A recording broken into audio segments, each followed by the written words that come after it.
안녕하세요. 엘람비탈 박승욱 작가입니다. 네, 이렇게 유튜브 채널 통해서 오랜만에 또 인사드리게 되었습니다. 제가 조금 게을러서 그런데 앞으로도 종종 여러분들한테 유익한 내용으로 찾아뵙도록 하겠습니다. 제가 미리 벚꽃과 함께 인물사진 찍는 법을 준비를 했는데 시기적으로 살짝 늦은 감이 있습니다. 하지만 이러한 촬영법은 굳이 벚꽃뿐만 아니라 다양한 꽃들과 함께 여러분들이 촬영할 수가 있고요. 똑같은 팁을 적용해서 또 그리고 벚꽃이 지금 완전히 끝나지 않고 벚꽃 엔딩 분위기에서도 여러분들이 촬영할 수 있습니다. 항상 그렇잖아요. 우리가 끝날 때까지 끝난 게 아니다. 그래서 남아있는 벚꽃과 함께 촬영하는 방법, 또 벚꽃이 끝나면 모든 꽃이 끝나는 게 아니에요. 그렇죠? 일단은 겹벚꽃이라는 또 꽃이 아주 예쁘게 피어나게 될 거고요. 철쭉 등 되게 다양한 봄꽃들이 또 여러분들을 기다리고 있을 겁니다. 그래서 오늘 알려드린 팁 여러분들 함께 참고해 보시고요. 또 다양한 팁을 제가 계속 알려드리도록 하겠습니다. 자, 오늘은 이제 벚꽃과 함께 인물사진 찍는 법 시작해 보도록 하겠습니다. 자, 일단 우리가 벚꽃의 특징을 알아야 돼요. 그러니까 뭔가 하면 우리가 사진은 기본적으로 예술이다 이렇게 생각할 수 있는데 그 전에 과학입니다. 그래서 과학과 예술의 만남이다. 저는 이렇게까지도 설명을 드리는데요. 일단 우리가 촬영을 하기 위해서는 그 촬영 대상의 특징을 알아야 됩니다. 자, 어떤 특징이 있냐? 기본적으로 개화와 낙하가 상당히 빠릅니다. 그리고 예측을 하기가 조금 힘들죠. 그래서 미리미리 좀 준비를 해 놓을 필요가 있습니다. 막상 이제 벚꽃이 피는데 그때 가서 어디를 가면 좋을까 검색하고 있으면 이미 어느 순간 벚꽃은 다 떨어지고 맙니다. 그러니까 여러분들이 이미 올해가 늦었다 그러면 내년에 벚꽃철이 됐다. 일단 3월 중순이면 이미 어느 정도 어디 가봐야 되겠다. 미리미리 준비해 두시고 그렇게 움직이시면 좋지 않을까 생각합니다. 근데 일단 기본적으로 벚꽃은 그쵸?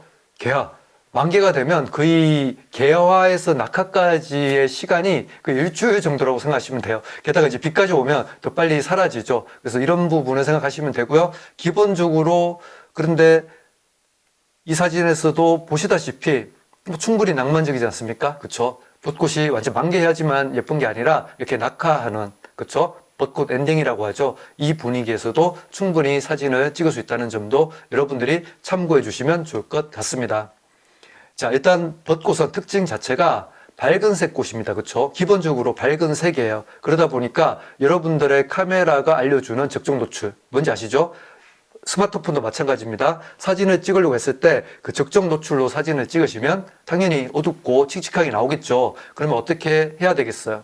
그렇죠? 밝게 찍으면 되겠죠. 밝게 찍는 방법은 제가 여러 번 걸쳐서 말씀을 드렸습니다. 일단 그 원리는 뭔가 하면 간단히 설명드리면 이렇습니다. 자, 카메라를 만드는 제조사는 노출의 기준, 즉 노출이라는 것은 밝기를 말합니다.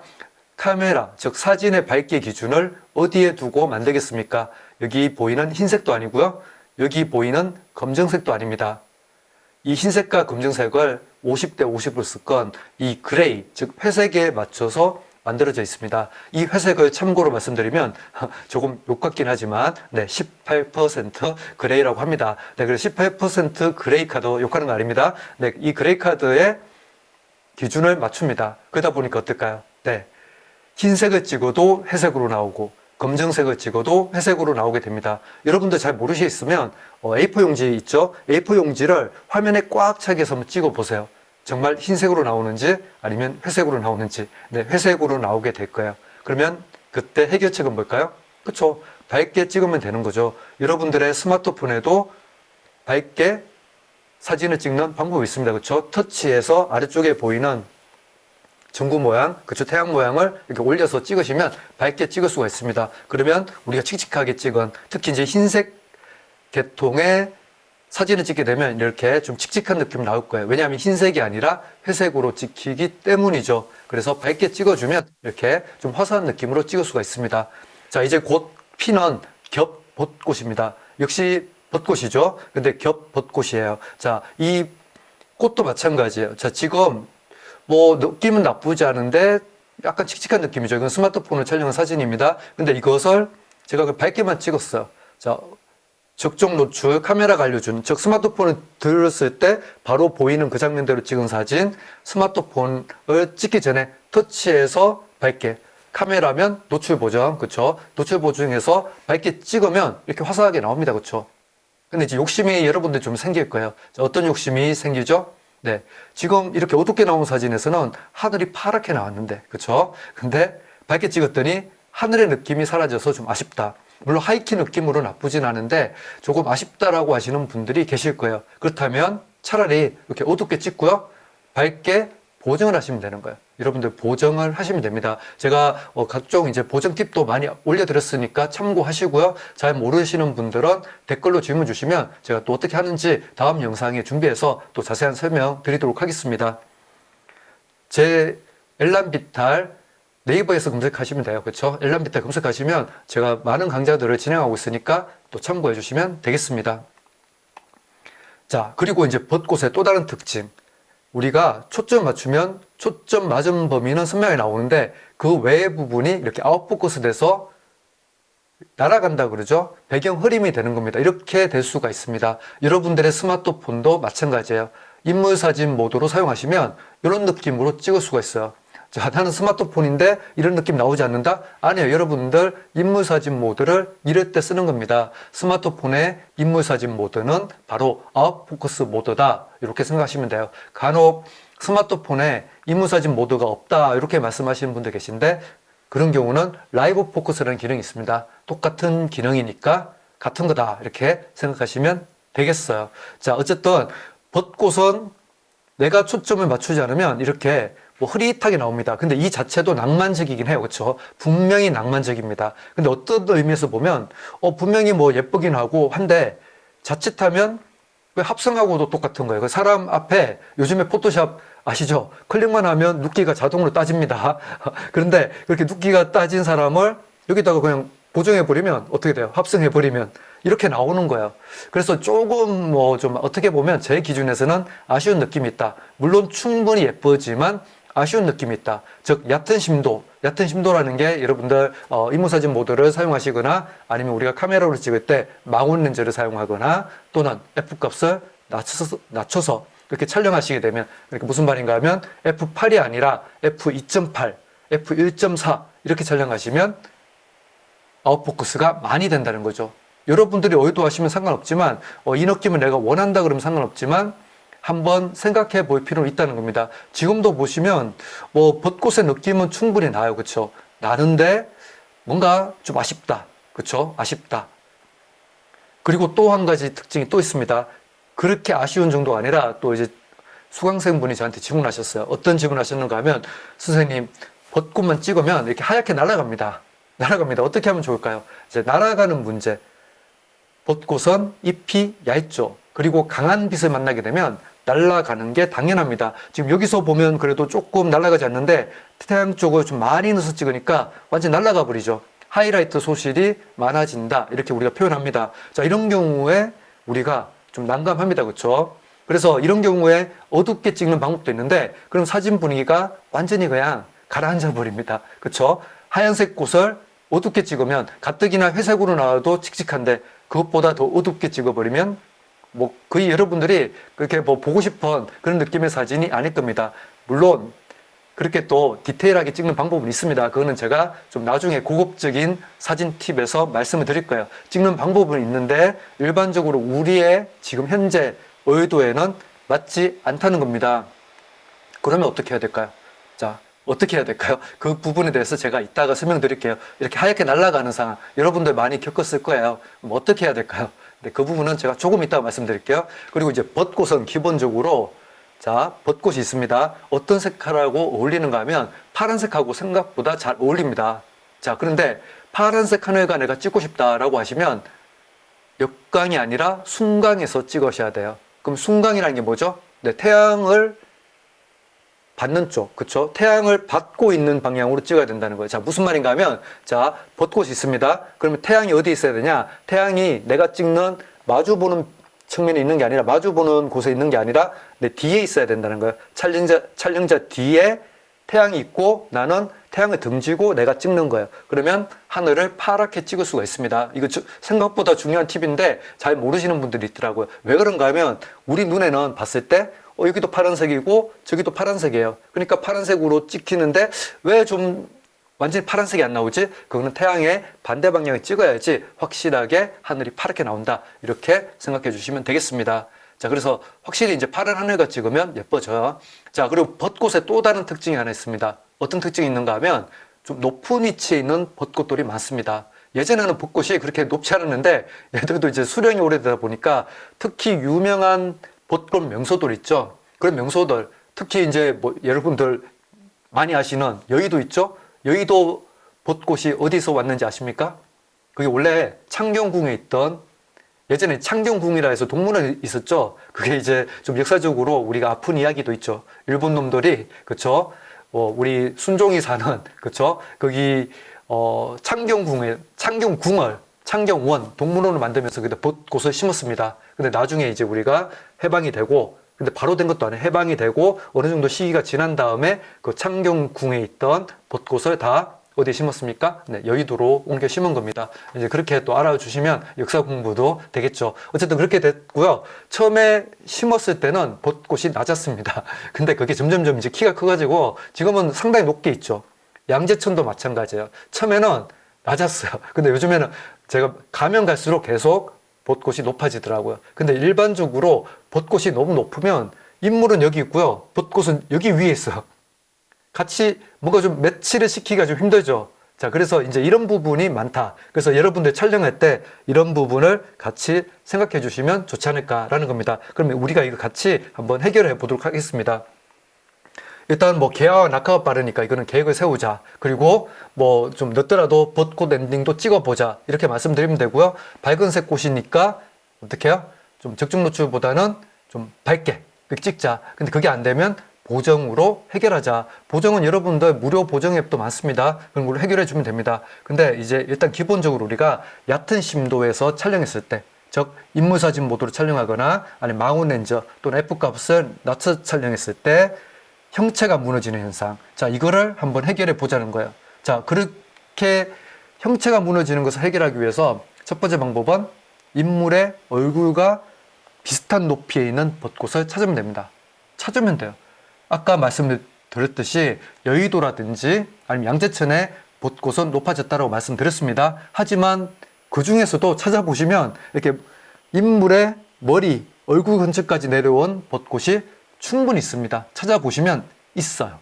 그리고 아니면 그런 곳을 찾아가면 돼요. 제가 대표적으로 추천드리는 것이, 물론 이 강의를 보시는 분들 중에 현재 뭐 지방 계시는 분도 계시지만 일단은 서울 기준으로 말씀드리겠습니다. 지방 계신 분들도 이렇게 뭐 찾아보시면 돼요. 자, 일단 여기는 국립서울현충원입니다. 여기는 뭐가 있는가 하면 수양벚꽃이 있습니다. 자, 일반 벚꽃과 다르게 수양벚꽃은 이렇게 치렁치렁 커튼처럼 치렁치렁 내려와서 심지어 무릎까지도 내려올 정도로 내려와 있죠. 자, 어떻습니까?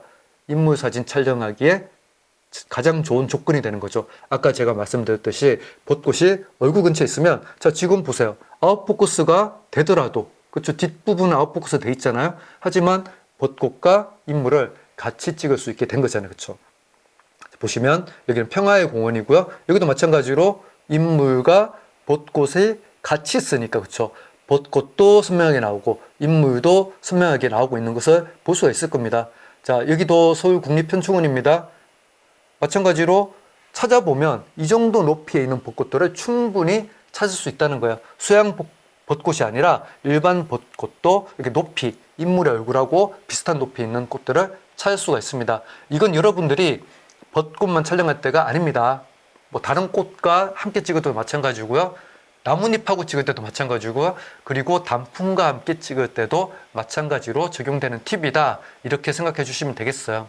자, 일단 그리고 여러분들이 그럼 사진을 찍을 때 벚꽃을 좀 분리시킬 필요가 있습니다. 예를 들어서 앞에 있는 벚꽃이 있고 뒤에 여기에도 이렇게 벚꽃이 있잖아요. 그렇죠? 근데 이거를 우리가 펜포커스라고 합니다. 펜포커스가 뭔가 하면 앞에 있는 대상과 뒤에 있는 대상을 모두 선명하게 찍는 것. 즉, 아웃포커스에 반대되는 말이 펜포커스예요. 자, 펜포커스로 찍으면 뭐 나쁘진 않을 거예요. 왜냐하면 둘 다 선명하게 나오니까. 근데 이 분위기가 사라지게 됩니다. 때때로 뭔가 좀 사진이 지저분해 보일 때가 있어요. 심지어는 너무 다닥다닥다닥 벚꽃이 붙어 있으면. 그래서 우리는 벚꽃은 분리시킬 필요가 있어요. 자, 그러면 앞에 있는 대상과 뒤에 있는 대상을 분리시키는 방법이 뭐죠? 이 방법은 뭡니까? 그쵸. 아웃포커스를 시키는 건데 아웃포커스의 조건. 스마트폰은 인물사진 모드를 사용한다. 자, 우리 카메라 입장에서 보면 표준보다는 망원입니다. 내가 2470 렌즈를 사용한다 그러면 24mm보다는 70mm 렌즈를 사용하시면 되는 거예요. 자, 그리고 F값은 F8을 사용하는 것보다는 F4를 사용하는 게, F4를 사용하는 것보다는 F2.4를 사용하는 게 더 유리하겠죠. 배경 흐림이 더 많이 되고 앞에 있는 벚꽃과 뒤에 있는 벚꽃을 분리를 시켜주는 겁니다. 그러면 F1.8, 1.4면 더 유리하겠죠. 그러려면 이제 표준 렌즈에서는 되지가 않습니다. 기본적으로. 그러면 이제 단렌즈, 즉 85mm 단렌즈, 이런 렌즈들을 사용하겠죠. 우리가 기본적으로 85mm 렌즈를 이렇게 여친 렌즈라고도 많이 합니다. 그쵸? 우리가 70-200 망원 렌즈로 촬영하면 700mm로 촬영하면 인물은 저 멀리서 있어요. 한 10m 뒤에서 놓고 이렇게 찍어요. 전신을 다 나오게 전신을 찍으면서 뒤에를 아웃포커스 하기 위해서. 그럼 소통도 안 되고 어떨 때 막 소리를 지른다고. 야, 왼쪽으로 가봐, 오른쪽 가봐, 이렇게 소리 지른다고요. 근데 85mm 렌즈는 눈앞에 거의 있습니다. 그렇죠? 한 2m, 3m 반경이 있게 이렇게 찍기 때문에 서로 소통을 하면서 찍을 수 있어요. 그러니까 여자친구를 앞에 두고 찍을 수 있는 렌즈다 해서 여친 렌즈, 뭐 남친 렌즈라고 해도 됩니다. 그렇죠? 네, 어쨌든 그렇게 친구 사이에서 찍어줄 수 있는 렌즈, 그리고 웨딩 스냅 작가들이 많이 사용하는 렌즈이기도 합니다. 왜냐하면 디렉팅을 해야 되니까, 서로 소통하면서 찍어야 되니까.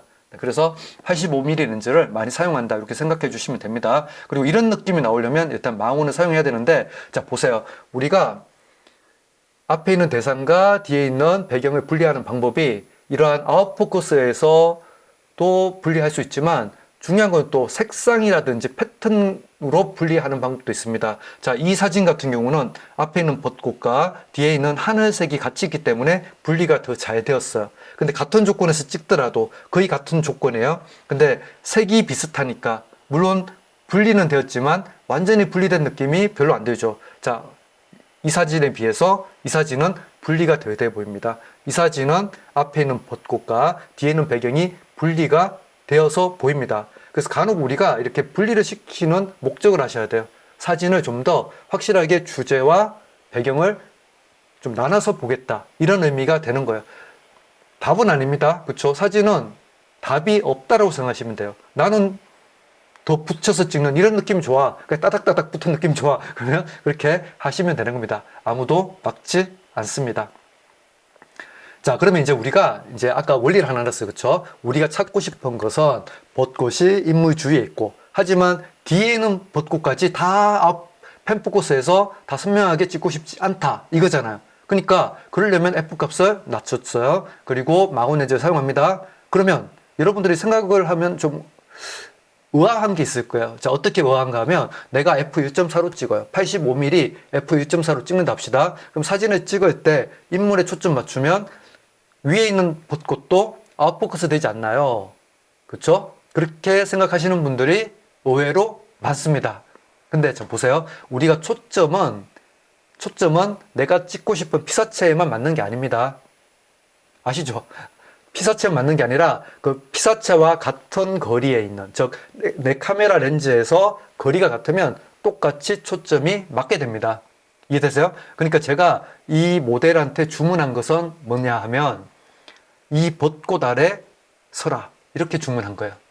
벚꽃과 같은 라인에 맞춰 서라. 그러면 여러분들 F1.4로 찍더라도 인물에 초점 맞고, 그리고 벚꽃에도 같이 초점 맞게 됩니다. 왜냐하면 같은 면에 있으니까. 사실 정확하게 말씀드리면 초점은 면에 맞는 게 아니라 심지어는 어떤 면이 함께하는 이렇게 입체에 맞게 됩니다. 그래서 우리가 F1.4에서는 폭이 요만하면 2.8이면 폭이 더 넓어지고요, 폭이 더 깊어지고, 그 다음에 F8이면 폭이 더 깊어져요. 심지어는 같은 F1.4라도 피사체가 가까이 있으면 폭이 상당히 얕고요, 피사체가 멀어지면 멀어질수록 폭이 깊어집니다. 즉 인물이 있는데 이렇게 측면을 보고 이렇게 보고 있어요. 그럴 때 85mm 렌즈 F1.4로 가까이 찍으면 왼쪽 눈에 초점 맞추면 오른쪽 눈이 아웃포커스가 됩니다. 근데 인물을 한 5m, 10m 뒤에 세우고 내가 찍잖아요. F1.4로 찍더라도 초점이 다 맞습니다. 뭐 발끝에서 머리끝까지 다 맞습니다. 이해되시나요? 무슨 말인지? 가까이서 찍을 때는 초점이 심도가 되게 얕습니다. 정말 얇아요. 그래서 왼쪽 눈에 초점 맞추면 오른쪽이 날아가지만 어느 정도 거리가 떨어지면 같은 F값이라고 하더라도 어떻게 된다고요? 폭이 넓어져서, 폭이 깊어져서 다 초점 맞게 된다. 이렇게 생각해 주시면 돼요.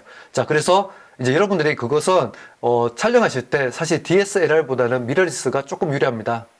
왜 유리하냐? 미러리스는 다 보고 찍잖아요. 그렇죠? 밝기도 보고 찍고요. 그리고 심도를 보고 찍습니다. 우리가 피사계 심도라고 하는데 어느 정도 내가 인물하고 벚꽃이 어느 정도까지 초점 맞추고 뒤에는 어느 정도 아웃포커스 시킬지를 우리가 카메라 보면서 결정할 수 있다는 거예요. 그렇죠? 자, 중요한 내용이 있어요. 그래서 자, 뭐냐? 어떻게 해라? 여러분들이 f2.8, f5.6 찍으셔도 돼요. 근데 그걸 결정하는 건 뭐라고요? 그걸 결정하는 것은 여기 앞에 있는 벚꽃과 인물이 아니에요. 뒤에 있는 벚꽃하고 앞에 있는 벚꽃의 차이를 결정하는 게 F값으로 결정하는 거예요. 제가 자꾸 마이크를 치고 있습니다. 네. 결정하는 거고요. 일반적으로 F1.4로 찍더라도 인물하고 벚꽃이 내가 사진을 찍을 때 평행하게 같은 거리에 있으면 둘 다 초점이 맞는다. 이렇게 생각하시면 돼요. 그래서 과감하게 F1.4로 찍으셔도 된다는 거예요. 다만 F1.4로 찍었는데 벚꽃이 인물 근처에 없고 이 벚꽃이 위에 있는 건 상관없습니다. 근데 그 뒤에 있으면 앞에 인물 초점 맞추면 뒤는 다 날아가겠죠. 그럼 제가 첫 번째 말씀드린 그런 사진이 되는 거예요. 합성으로도 할 수 있는 사진. 즉 그냥 날아간 느낌의 사진. 좀 뭔가 표현력이 떨어지겠죠. 그래서 벚꽃 사진에서 사실 이 팁은 벚꽃 사진뿐만 아니라 다양한 꽃 그리고 나뭇잎 심지어는 또 뭐가 있겠습니까? 단풍 다 적용되는 이야기가 되는 겁니다. 그렇게 알아주시면 돼요.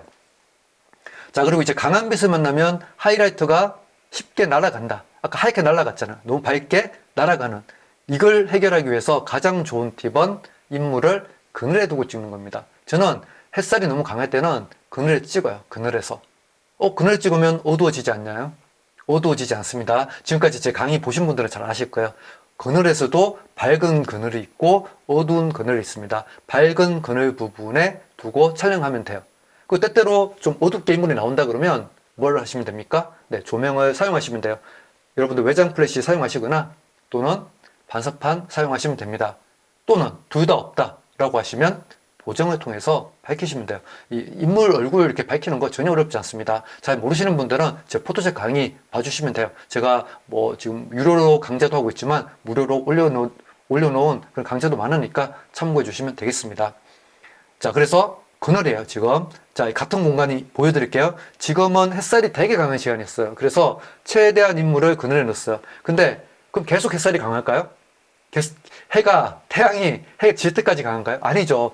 해 지기 한두 시간 전이 되면 점점점 태양이 힘을 잃습니다. 그리고 그때가 되면 더 이상 벚꽃이 하얗게 날아가지가 않아요. 그 시간이 기다리고 있는 거예요. 어디서? 그늘에서 찍으면서 좀 쉬엄쉬엄. 그리고 폭발적으로 찍어야 됩니다. 언제? 어떤 시간대? 해지기 한두 시간 전에 폭발적으로 사진을 찍으시면 돼요. 자, 같은 장소에서 이따가 좀 보여드릴게요. 어떻게 될지. 자, 일단은 지금도 보시면 태양이 상당히 강하죠. 지금 보면 벚꽃이 좀 날아가고 있죠. 근데 이 정도 날아가는 거는 제가 그래도 괜찮다고 생각했어요. 자, 이 꽃은 겹 벚꽃입니다. 여러분 아직 이제 기다리시면 돼요. 곧 핍니다. 자, 이렇게 됐을 때, 자, 인물을 잘 보세요. 인물을 제가 어디에 넣는지. 그늘에 넣었어요. 지금 인물의 머리카락에는 지금 빛이, 강한 빛이 들어오잖아요. 왜 여기서 그늘을 찾아서 넣었는지 하면 인물에 이러한 빛이 들어온다고 생각해 봅시다. 인물의 얼룩이 막혀요. 그리고 자칫하면 태양이 좀 높은 시간대는 뭐 다크서클도 만들어줍니다. 그림자 때문에 눈 아래 그림자, 턱 아래 그림자, 심지어는 광대뼈도 되게 두툼하게 만들어져요. 아무리 예쁜 사람도 예쁘지 않게 만들 수가 있는 빛이니까 여러분 상당히 좀 예민하게 촬영을 해 주셔야 됩니다. 아시겠죠? 정말 중요한 팁이에요. 그래서 차라리 그늘에 촬영하고 좀 인물이 어둡게 나온다 그러면 근데 제가 알려드리는 밝은 그늘, 즉 오픈 섀도우 공간이 있습니다. 우리 탑 쉐이더라고 하는 그 공간에서 촬영하시면 생각보다 어둡게 나오지 않습니다. 이 사진에 이미 힌트가 있어요. 이 사진은 이미 얼굴이 어둡게 전혀 나오지 않는 그늘이라고 생각해 주시면 돼요. 또는 그냥 인물의 손이라든지 또는 모자들을 이용해가지고 이렇게 그늘을 만들어주면 인물의 얼굴에는 적어도 빛이 들지 않게, 강한 빛이 들지 않게 하면 좀 그래도 무난하게 또 촬영을 할 수 있습니다. 자, 같은 장소예요. 자, 어디하고 같은 장소인가 하면 여기입니다. 올림픽 공원이고요. 자, 이제 해가 점점 지고 있어요, 이제. 그래서 태양이 너무 강한 시간에는 그늘에서 찍었습니다. 그러다가 점점 시간이 지나가지고 이제 벚꽃이 태양을 받아도 날아가지 않아요. 자, 그러니까 이제 인물을 세워서 찍은 거죠. 자, 마찬가지로 이 벚꽃과 인물은 나란히 세웠어요. 같은 거리에 있게. 이해되시죠? 인물 머리 위에 벚꽃이 있게. 그래서 인물을 세울 때, 아, 여기 벚꽃이 있으니까 그 꽃 아래 서 있으라. 이렇게 여러분들이 디렉팅을 하시면 되는 거예요. 그쵸? 내가 혼자 삼각대 세워놓고 찍더라도 마찬가지예요. 그쵸? 벚꽃 바로 아래 라인을 맞춰서 찍으시면 충분히 이런 느낌의 사진을 찍으실 수가 있는 거죠. 물론 이제 역광사진 팁도 제가 예전에 한번 알려드렸는데 또 여러분들이 댓글로 요청하시면 역광사진 찍는 법도 제가 다시 한번 정리해서 또 말씀을 드리도록 하겠습니다. 자, 물론 이제 벚꽃은 아니지만 산수유에, 그쵸? 산수유꽃, 보통 봄에 같이 피는 꽃입니다. 그쵸? 자, 이런 느낌도 여러분들이 한번 촬영해 보실 필요가 있습니다. 즉, 우리가 예전에는 이제 렌즈 제조사가 할레이션이라고 합니다. 빛이 번지는 현상. 이거를 제어하려고 많이 노력을 했습니다. 근데 아무리 좋은 렌즈도 어쩔 수 없이 생기는 이 빛의 번짐 현상 또는 플레어 현상, 우리가 그러잖아요. 피할 수 없으면 즐겨라. 근데 오히려 피할 수 있어도 즐기는 게 저는 이렇게 할레이션입니다. 얼굴이 항상 선명해야지만 좋은 사진이라고 하는 건 아니죠. 그쵸? 느낌 자체로. 여러분들이 뮤직비디오를 보거나 드라마를 보더라도 이렇게 좀 감성적인 느낌. 그쵸? 감성적인 느낌은 이러한 빛과 함께 옵니다. 좀 뿌연 느낌. 그쵸? 이거를 우리가 할레이션이라고 표현하고요. 이 할레이션을 만들기 위해서 중요한 것은, 자, 지금 태양의 위치는 여기 위쪽, 조금 더 위쪽에 있다고 생각하시면 돼요. 그러니까 우리가 사진을 촬영할 때 태양이 상당히 우리 프레임에 근접해 있을 때, 그러니까 태양이 좀 많이 낮아졌을 때 찍어야지만 할레이션을 만들 수 있다는 말이 되는 겁니다. 물론 2, 3시에도 만들 수 있어요. 그때는 인물을 어디 높은 곳에 올라가게 해서 찍으시면 이런 할레이션 느낌을 만들 수가 있습니다. 좀 고급적인 팁은 다음 제가 강좌 때 또 설명드리도록 하겠습니다. 자, 어쨌든 기다리면, 그쵸? 기다리면 이제 아주 쉽게 표현할 수 있는 시간이 있다. 그러니까 조바심을 가지지 말자. 조바심. 이게 시간 우리가 사진을 찍을 때 안 되면 어떻게 생각하는가 하면, 내가 지금 어떤 이렇게 과학적인 문제가 있다고 생각 안 하고 자기 실력이 문제라고 생각해요. 근데 여러분도 충분히 사진을 아주 잘 찍고 계신데, 그러니까 안 되는 상황에서 자꾸 하려고 노력합니다. 근데 안 돼요. 차라리 장소를 옮기거나 시간대를 바꾸시는 게 최고의 방법이 되는 경우가 많다는 사실, 그걸 한번 기억해 주시면 되겠어요. 그러니까 2, 3시에는 이런 느낌의 사진 절대로 못 찍습니다. 즉, 해지기 한두 시간 전이니까 이제 이런 느낌이 되고요. 특히 이제 해가 꼬깍꼬깍 이제 할 때가 있어요. 이제 산이 있으면, 언덕이 있으면 산 넘어가기 전에 이제 10분 이렇게 남았을 때, 그때 여러분들은 가장 환상적인 빛을 만나시게 될 겁니다. 저는 그때의 빛을 100만 불짜리 빛이라고 그렇게 표현합니다. 심지어는 순간까지도 아주 잘 찍을 수 있는 그런 시간이 되거든요. 자, 아까 제가 이제 말씀드리고 했던 카페를 잠깐 소개해 드릴게요.